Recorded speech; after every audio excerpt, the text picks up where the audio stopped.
Hello there, everybody, and welcome to the next Speedrun Interview. This time I'm interviewing someone named ThermalSquare.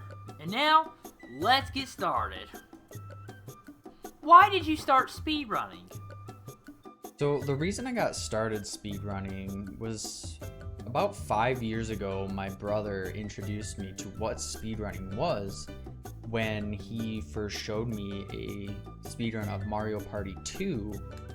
He introduced me to a streamer by the name of Fuzziness, and you know, he and I had shared a love for Mario Party games since we were younger, so I started watching these Mario Party speedruns more and more, and eventually that grew into me watching more and more, you know, different kinds of speedruns like Super Mario 64, The Legend of Zelda, other games that you can think of, and my love for speedrunning just grew from there. And after like months and months of really just diving into speedrunning, I started thinking to myself that I wanted to get into speedrunning. You know, speedrunning has this kind of competitive side, not just with other people, but with yourself, to try to improve on what you've done and get better and better. And I'm a very competitive person, not in like the go all out, I have to be better than everyone, but just I like to get better and improve at things, and speedrunning really helped scratch that itch for that kind of thing. Not just with trying to be better than myself, but you know, since I started speedrunning, I've had a couple rivalries in games, just little ones like friendly rivalries, and it's really just scratched that itch of competitiveness that I've been looking for. And ever since I started back about 4 years ago in 2017 with my first speedrun, which was Harvest Moon 64 actually, I just never looked back, and I've just fallen in love with it more and more as I've continued to do it.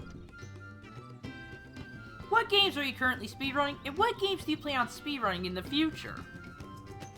So the game that I've been running the most recently is The Simpsons Hit and Run, which is a game I actually picked up quite recently, probably about a month ago. And it has been a lot of fun to play. It's been a lot of fun to run. I've been watching a lot of different speedruns of it, particularly the all story missions category, which is the category I'm currently running as well. And it's been a lot of fun, like I said. It's also been a lot more difficult than I expected it to be. But, you know, I haven't given up on it yet. Sometimes the frustration sets in and I want to quit, but I keep telling myself to keep going. And yeah, it's been a lot of fun. A Bug's Life is another game I've been running recently. I've been running on the PC version of the game. And A Bug's Life is a game I've run for about 1.5 years now. And I started out on the Nintendo 64 version of the game and have since moved to the PC version of the game, like I said. There are slight differences between tricks, glitches, movement. One of the biggest ones is the frame rate. The N64 is notoriously bad for, especially games from Traveler's Tales like Toy Story 2 and A Bug's Life, for their frame rate. So, but I've been running that game in any percent in particular. And a game I always come back to is Toy Story 2. It's the game I first fell in love with speedrunning, the game I put the most time and effort into. One of the very first games I started running as well. So I always go back to that game. But when it comes to games I plan on running in the future, I don't really have anything particular in mind. Like, I want to run these games. Like, I could give you a list of 100 games that I've thought about running but never really pulled the trigger on. So there's really nothing in particular. When I decide to pick up a new game, it's just kind of off the cuff, just, hey, I want to run this, for no particular reason other than it looks good. But I don't really, I'm always on the lookout for new games. I don't really stick with one for super long, but yeah, no particular plans right now of any like future games that I plan on running. What glitches, skips, and/or tricks would you say has been the easiest and also the hardest for you to perform?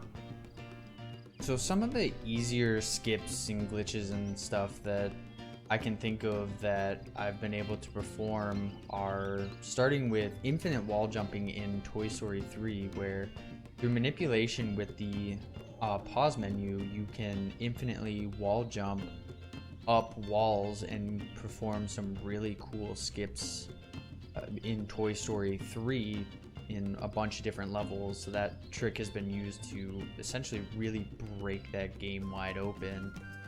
Another one I can think of real quick is moon kicking in Donkey Kong 64. It is a very classic glitch that a lot of people know of. I've run Donkey Kong 64 just a little bit, not a ton, but the times I've done moon kicking, it's not particularly difficult, and it's actually really cool and fun to watch. And the last one of ones that are easy is the corner manipulation in Toy Story 2. It's only in one level where in Andy's house you essentially jump behind a very tight corner and skip all the way to the puzzle token in the basement. Some of the harder tricks and skips and stuff to perform. The first one I can think of was when I at one point decided to learn Paper Mario 64, which I never ended up learning it really, but it was Blue House Skip. That trick was, I don't think I even got it once without cheating. So for me, it was really hard.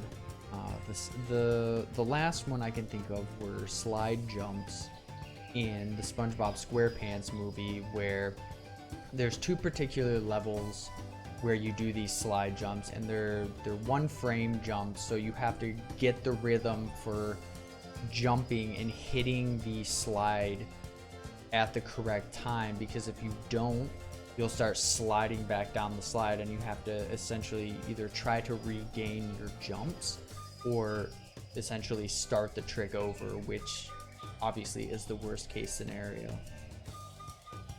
What are some games that you were shocked to see others speedrun? So the first game that comes to mind that I was shocked to see people run was Battle for Bikini Bottom. Before I even started speedrunning, I didn't even know this game existed. And when I started seeing that there were a ton of people watching this game and running this game, it just kind of blew my mind that people were really into a SpongeBob SquarePants video game in terms of a speed run. But after watching some of it, particularly Shift and a couple other guys run the game, I can definitely see why people really like it as a speed run. Also, racing games, I didn't particularly think would, make very interesting speedruns, such as Mario Kart for one. In my head, it was just do the races and try to cut corners, I guess. But there are actually some really cool skips in some of those racing games, and I would, particularly in like Mario Kart Wii and Mario Kart 64, I was just shocked to see some of the things they've broken and manipulated and figured out in those games. Really blew me away. What is your biggest goal for speedrunning? So my biggest goal in speedrunning right now would probably be trying to get back into the top 3 in Toy Story 2 in some of the categories I've gotten bopped in. There have been a few really good top runners come to the game and have taken me down a couple spots, so working towards getting back into the top 3 in some of those categories is one that I can think of in particular as my biggest goal. But also I'm taking part in a Simpsons Hit and Run all story missions community tournament, and my goal there in particular is just to not suck and make myself look silly, even though I have a feeling I will. But you know, I'm gonna have fun with it. It's gonna be fun, and yeah, those are kind of my biggest goals for speedrunning at the current moment.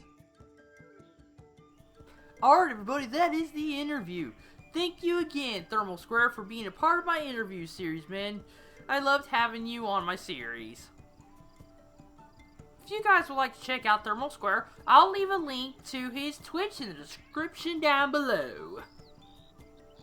That's the end of this video, everybody. Thanks again for watching. Like, comment, and subscribe. And I'll see you guys in the next video. Goodbye, everybody.